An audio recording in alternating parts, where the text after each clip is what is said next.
पराक्रमी हनुमान जी विचार करने लगे कि सीता का अनुसंधान करते करते मैंने गुप्त रूप से शत्रु की शक्ति का पता लगा लिया है तथा राक्षसराज रावण के प्रभाव का भी निरीक्षण भी कर लिया है। जिन सीता जी को हजारों लाखों वानर समस्त दिशाओं में ढूंढ रहे हैं, आज उन्हें मैंने पा लिया है। ये शोक के कारण व्याकुल हो रही है, अतः इन्हें सांत्वना देना उचित है। परंतु राक्षसियों की उपस्थिति में इनसे बात करना मेरे लिए ठीक नहीं होगा। अब मेरे समक्ष समस्या यह है कि मैं अपने इस कार्य को कैसे संपन्न करूं। यदि रात्रि के व्यतीत होते होते मैंने सीता जी को सांत्वना नहीं दिया तो निस्संदेह ये सर्वथा अपने जीवन का परित्याग कर देंगी। यदि किसी कारणवश मैं सीता से न मिल सका तो मेरा सारा प्रयत्न निष्फल हो जाएगा।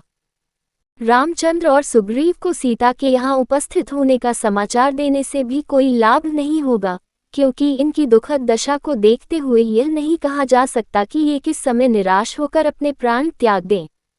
इसलिए उचित यही होगा कि मैं सीता जी, जिनका चित्त अपने स्वामी में ही लगा हुआ है, को श्री राम के गुणगान गाकर सुनाऊं, जिससे उन्हें मुझ पर विश्वास हो जाए। इस प्रकार भली भांति विचार करके हनुमान मंद मंद मृदु स्वर में बोलने लगे। इक्ष्वाकुओं के कुल में परम प्रतापी, तेजस्वी, यशस्वी एवं धन धान्य समृद्ध विशाल पृथ्वी के स्वामी चक्रवर्ती महाराज दशरथ हुए हैं।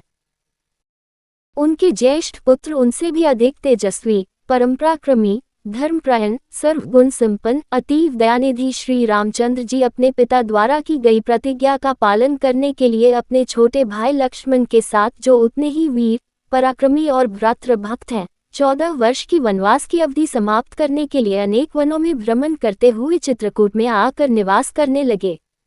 उनके साथ उनकी परमप्रिय पत्नी महाराज जनक की लाडली सीता जी भी थीं। वनों में ऋषि मुनियों को सताने वाले राक्षसों का उन्होंने संहार किया। लक्ष्मण ने जब दुराचारिणी शूर्पणखा के नाक कान काट लिए तो उसका प्रतिशोध लेने के लिए उसके भाई खरदूषण उनसे युद्ध करने के लिए आए, जिनको रामचंद्र जी ने मार गिराया और उस जनस्थान को राक्षस विहीन कर दिया। जब लंकापति रावण को खरदूषण की मृत्यु का समाचार मिला तो वह अपने मित्र मारीच को लेकर छल से जानकी का हरण करने के लिए पहुंचा। मायावी मारीच ने एक स्वर्ण मृग का रूप धारण किया, जिसे देखकर जानकी जी मुग्ध हो गईं। उन्होंने राघवेंद्र को प्रेरित करके उस माया मृग को पकड़कर या मार कर लाने के लिए भेजा। दुष्ट मारीच ने मरते मरते राम के स्वर में "हाँ सीते, हाँ लक्ष्मण" कहा था। जानकी जी भ्रम में पड़ गई और लक्ष्मण को राम की सुधि लेने के लिए भेजा। लक्ष्मण के जाते ही रावण ने छल से सीता का अपहरण कर लिया। लौटकर राम ने जब सीता को न पाया तो वे वन वन घूमकर सीता की खोज करने लगे। मार्ग में वानरराज सुग्रीव से उनकी मित्रता हुई। मुग्रीव ने अपने लाखों वानरों को 10 दिशाओं में जानकी जी को खोजने के लिए भेजा।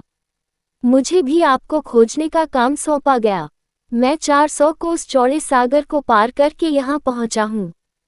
श्री रामचंद्र जी ने जानकी जी के रूप, रंग, आकृति, गुणों आदि का जैसे वर्णन किया था, उस शुभ गुणों वाली देवी को आज मैंने देख लिया है। इतना कहकर हनुमान चुप हो गए। उनकी बातें सुनकर जनकनंदिनी सीता को विस्मययुक्त प्रसन्नता हुई। जब उन्होंने ऊपर नीचे तथा इधर उधर दृष्टिपात किया तो शाखा के भीतर छिपे हुए विद्युत पुंज के सामन अत्यंत पिंगल वर्ण वाले श्वेत वस्त्रधारी हनुमान जी पर उनकी दृष्टि पड़ी। स्वयं पर सीता जी की दृष्टि पड़ते देखकर मूंगे के समान लालमुख वाले महातेजस्वी पवन कुमार उस अशोक वृक्ष से नीचे उतर आए। माथे पर अंजलि बांध सीता जी निकट आकर उन्होंने विनीत भाव से दीनतापूर्वक प्रणाम किया और मधुर वाणी में कहा, हे देवी, आप कौन हैं? आपका कोमल शरीर सुंदर वस्त्राभूषणों से सुसज्जित होने योग्य होते हुए भी आप इस प्रकार का नीरस जीवन व्यतीत कर रही हैं। आपके अश्रु भरे नेत्रों से ज्ञात होता है कि आप अत्यंत दुखी हैं। आपको देखकर ऐसा प्रतीत होता है कि आप आकाशमंडल से गिरी हुई रोहिणी हैं। आपके शोक का क्या कारण है? कहीं आपका कोई प्रियजन स्वर्ग तो नहीं सिधार गया? कहीं आप जनकनंदिनी सीता तो नहीं है जिन्हें लंकापति रावण जनस्थान से चुरा लाया है? जिस प्रकार आप बार बार ठंडी सांसें लेकर हाँ राम पुकारती हैं, उससे ऐसा अनुमान लगता है कि आप विदेह कुमारी जानकी ही हैं। यदि आप सीता जी ही हैं तो आपका कल्याण हो। आप मुझे सही सही बताइए क्या मेरा यह अनुमान सही है? हनुमान का प्रश्न सुनकर सीता बोली, हे वानरराज, छोटे तुम्हारा अनुमान अक्षरशः सही है। मैं जनकपुरी के महाराज जनक की पुत्री, अयोध्या के चक्रवर्ती महाराज दशरथ की पुत्रवधू तथा परम तेजस्वी धर्मात्मा श्री रामचंद्र जी की पत्नी हूँ। जब श्री रामचंद्र जी अपने पिता की आज्ञा से वन में निवास करने के लिए आए तो मैं भी उनके साथ वन में आ गई थी। वन से ही ये दुष्ट पापी रावण छलपूर्वक मेरा अपहरण करके मुझे यहाँ ले आया। वह मुझे निरंतर यातनाएं दे रहा है। आज भी वह मुझे 2 मास की अवधि देकर गया है।